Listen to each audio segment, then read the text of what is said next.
Good morning students. SV academy Rawla की online classes में आपका हार्दिक स्वागत है। Class 12th subject English lesson 7 dead man's path, मृतक व्यक्तियों के रास्ते या फिर मृतक पथ अपने इसको बोल सकते हैं। राइटर है चिनुआ अचेबे, जो कि एक नाइजीरियन है। तो अपने इस लेसन के अंदर एक अध्यापक यानी कि प्रधानाध्यापक जो नवयुवक है, एक गांव के अंदर एक विद्यालय के प्रधानाध्यापक के रूप में नियुक्त होता है और वो वहाँ की कुछ परंपराओं को बदलना चाहता है। वह विद्यालय जो हमेशा से पिछड़ा हुआ रहा है उसमें कुछ चेंजेस लाना चाहता है, लेकिन वहाँ के लोग और एक वृद्ध बूढ़ा पादरी जो कि उसका विरोध करता है, उन दोनों के बीच में बहस होती है, झगड़ा होता है और उस विवाद का क्या परिणाम होता है वो सब हम इस लेसन में पढ़ने जा रहे हैं। तो लेट्स स्टार्ट। फर्स्ट है अबाउट द राइटर। तो सबसे पहले अपने राइटर के बारे में जानते हैं। Chinua Achebe was a famous Nigerian novelist, poet, professor and critic. कि चिनुआ अचेबे है वो नाइजीरिया के प्रसिद्ध उपन्यासकार, कवि, प्रोफेसर और एक आलोचक थे। He was born and educated in Nigeria, Africa. उनका जन्म और शिक्षा दोनों ही नाइजीरिया, अफ्रीका में हुए। His most famous novel is things fall apart. उनका प्रसिद्ध या सबसे अधिक प्रसिद्ध नॉवल यानी कि उपन्यास है वो थिंग्स फॉल अपार्ट है। His other novels include no longer at ease, arrow of god, a man of the people and anthills of Savannah. यानी कि उनके अन्य प्रसिद्ध उपन्यासों में no longer at ease, arrow of god, a man of the people and anthills of Savannah है। Achebe writing express the Nigerian culture. Achebe के लेखन है वो नाइजीरियन संस्कृति को व्यक्त करते हैं, specially the tradition of Igbo society. विशेष रूप से इग्बो समाज की परंपराओं का भी उल्लेख होता है। The effects of Christian influences and the clash of western and African values during and after the colonial era. औपनिवेशिक युग के दौरान या उसके बाद अफ्रीकन वैल्यूज यानी कि महत्व, गुण जो है और पाश्चात्य संस्कृति के बीच के संघर्ष का प्रभाव इसके अंदर बताया गया है। तो अब अपने देखते हैं इस लेसन में क्या लिखा है उन्होंने।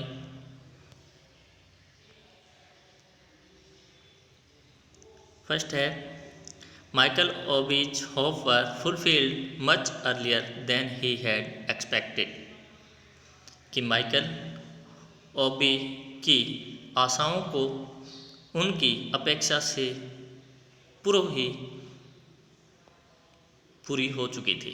यानी कि माइकल ओबी जो है उनकी जो आशाएं थी, जिसकी उन्होंने आशा की थी, उससे पहले ही वो पूरी हो गई।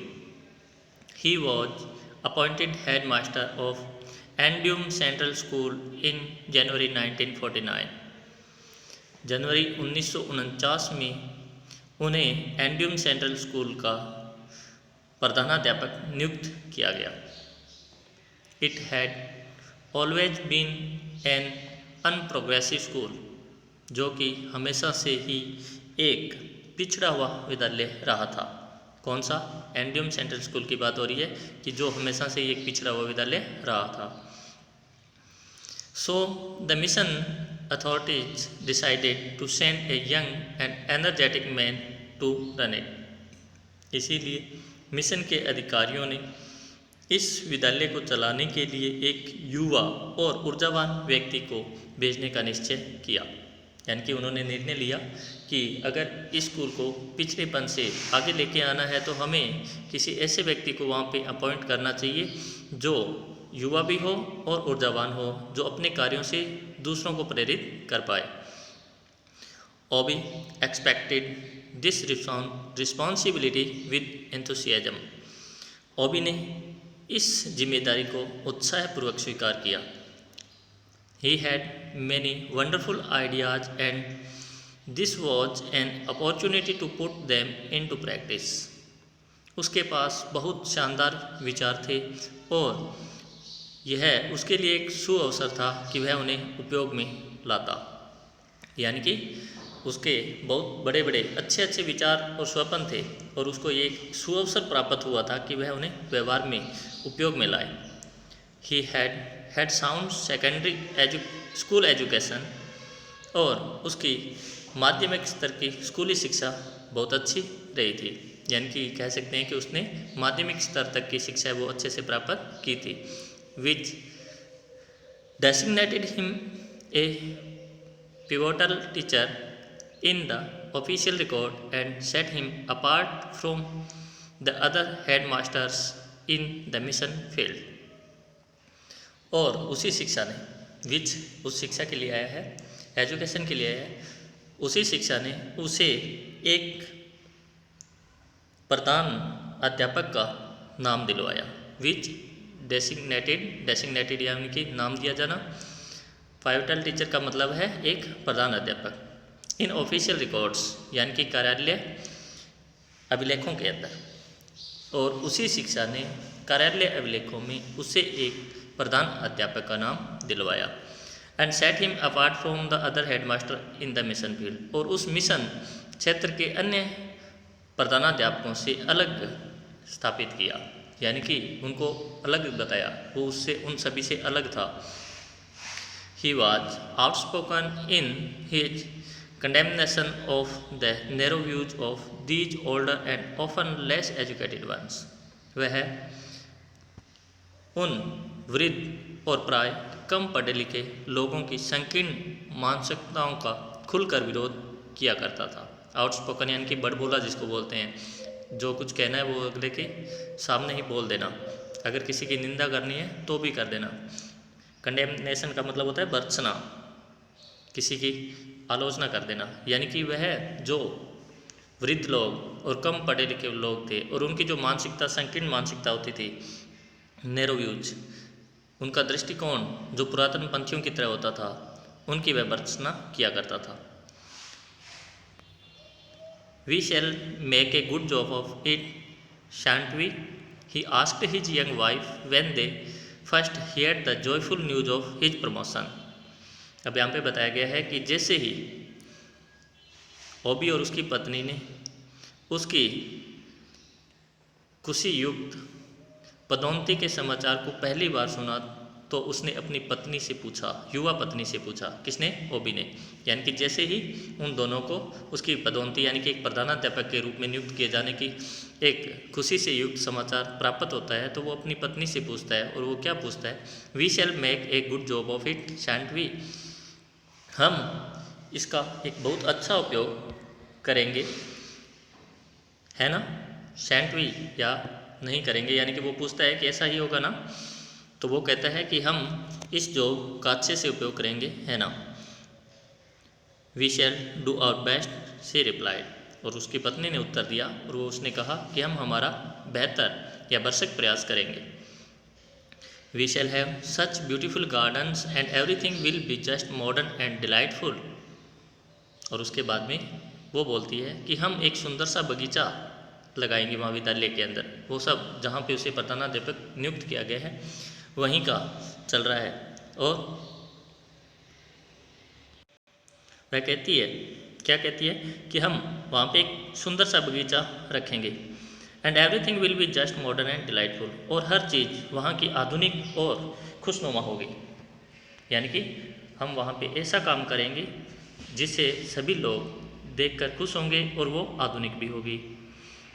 In their 2 years of married life, she had become completely infected by his passion for modern methods and his denigration of these old and supernaturally people in the teaching field who would be better employed as traders in the onitsha market. और उसके बाद में बताया गया है उसकी पत्नी के बारे में कि अपने 2 वर्ष के विवाहित जीवन के दौरान ही वह अपने पति के आधुनिक तरीकों के प्रति जो धुन थी उससे पूरी तरह से प्रभावित हो चुकी थी और साथ ही साथ वह शिक्षा के क्षेत्र में लगे हुए उन वृद्ध और पुरातनपंथी, सुपर नेचुरेटेड का मतलब है पुरातनपंथी लोगों की निंदा से भी प्रभावित हो चुकी थी। डेनिग्रेशन का मतलब होती है निंदा, यानी कि जिस तरह से उसका पति शिक्षा के क्षेत्र में लगे हुए वृद्ध और पुरातनपंथी लोगों की निंदा किया करता था और आधुनिक तरीकों के प्रति उसकी जो धुन थी उससे पूरी तरह से प्रभावित थी। और वो सोचा करती थी क्या कि who would be better employed as traders in the Onitsha market, कि ये जो वृद्ध लोग शिक्षा के क्षेत्र में जुड़े हुए हैं उनके लिए तो ओनित्सा बाजार के अंदर व्यापारी होना बेहतर है। एम्प्लॉयड एज ट्रेडर्स, ट्रेडर्स मतलब व्यापारी, यानी कि वो सोचती है कि ये वृद्ध लोग जो पुरातनपंथी है और शिक्षा के क्षेत्र में जुड़े हुए हैं उनको तो ओनित्सा वहाँ की कोई एक मार्केट है, बाजार है, उनके व्यापारी होना बेहतर है। She began to see herself already as the admired wife of the young headmaster, the queen of the school. और इन सभी विचारों के साथ साथ उसने क्या शुरू कर दिया था, उसने पहले से ही अपने आप को एक युवा प्रधानाध्यापक की प्रशंसित पत्नी के रूप में देखना शुरू कर दिया था, उस स्कूल की रानी के रूप में देखना शुरू कर दिया था। यानी कि वो अब यहाँ पे स्वप्न ले रही है कि वह एक युवा प्रशंसित प्रधानाध्यापक की एक प्रसिद्ध पत्नी है और वह उस विद्यालय की एक महारानी है। The wives of the other teachers would envy her positions, और यहाँ पे वो सोचती है, वो क्या सोचती है कि अन्य अध्यापकों की पत्नियाँ हैं वो उसकी स्थिति से ईर्ष्या करेगी। एनवी का मतलब ईर्ष्या, यानी कि वो सोचती है कि मेरी जो स्थिति होगी, क्योंकि मेरा पति युवा है और वो एक बहुत अच्छा कार्य करने वाला व्यक्ति है और मॉडर्न भी है, तो उसके हिसाब से जो अन्य वहाँ पे वृद्ध टीचर्स हैं उनकी पत्नियाँ होंगी वो उससे ईर्ष्या करेगी, उसकी जो स्थिति होगी उससे वो ईर्ष्या करेगी। She would set the fashion in everything, और वो कहती है कि वह हर कार्य के अंदर नया प्रचलन करेगी। She would set the fashion in everything, यानी कि वह हर किसी चीज़ में एक नया प्रचलन करेगी, यानी कि आधुनिकता को लेके आएगी।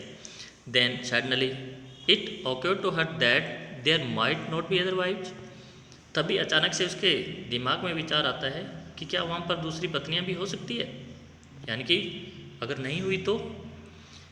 Wavering between hope and fear she asked her husband looking anxiously at him. Wavering का मतलब होता है हिचकते हुए, अपनी आशा और भय के से हिचकते हुए अपने पति की तरफ चिंताग्रस्त अवस्था में देखते हुए उसने पूछा।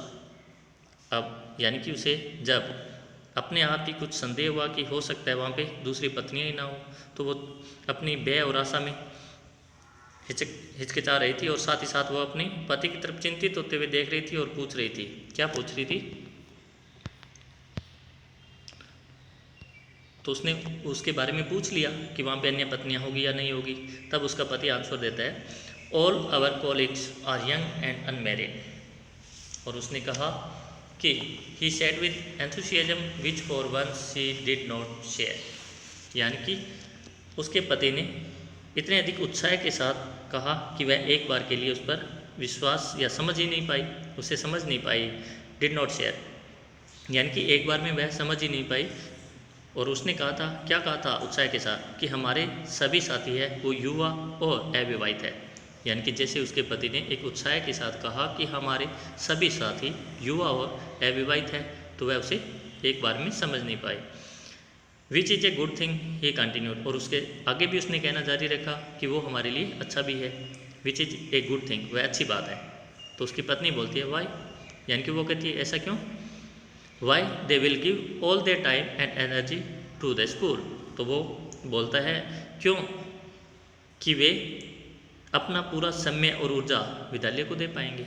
यानी कि जब वो यंग है और अनमेरिड है तो उन्हें करने के लिए अन्य कोई काम नहीं है और उनके अंदर जो ऊर्जा है उसका सदुपयोग वो स्कूल के लिए कर पाएंगे। Nancy was sad. अब ये नैन्सी कौन है? यानी कि माइकल ओबी की पत्नी है जिसका नाम नैन्सी है। तो नैन्सी दुखी थी, उदास थी। For a few minutes she became doubtful about the new school but it was only for a few minutes. अगले कुछ मिनटों तक वह उस नए स्कूल के प्रति शंकाग्रस्त हो गई। यानी कि अगले कुछ मिनटों तक उसे उस नए स्कूल के बारे में शंका हुई। But it was only for a few minute. परंतु ये केवल कुछ ही मिनटों तक थी, यानी कि बहुत लंबा नहीं चला। Her little personal misfortune could not blind her to her husband's happy prospects. उसका छोटा सा व्यक्तिगत दुर्भाग्य उसके पति के इस प्रसन्नता युक्त संभावनाओं के लिए उसे अंधा नहीं कर सकता था।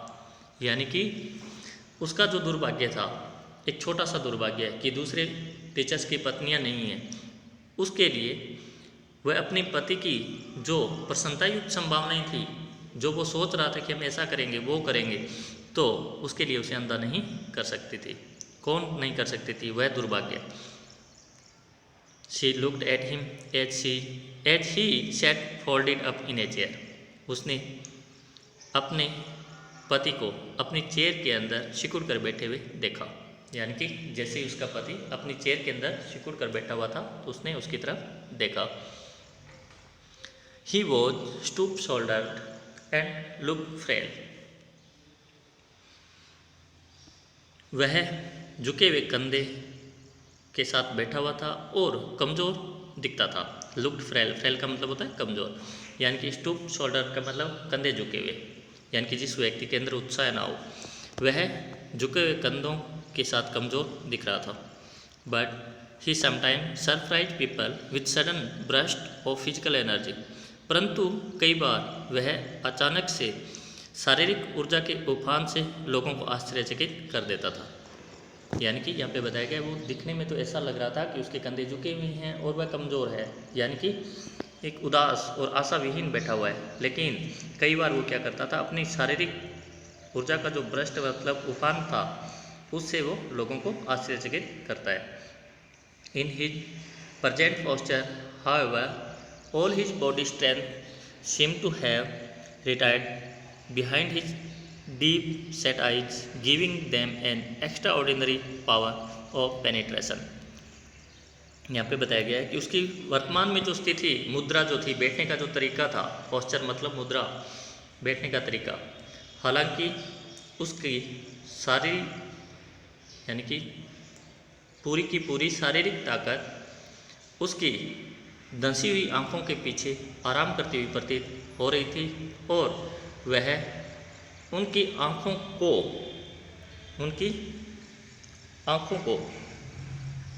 विवेक की अतिरिक्त शक्ति प्रदान कर रही थी। एक्स्ट्रा ऑर्डिनरी मतलब अतिरिक्त पावर में शक्ति, पेनिट्रेशन मतलब होता है विवेक।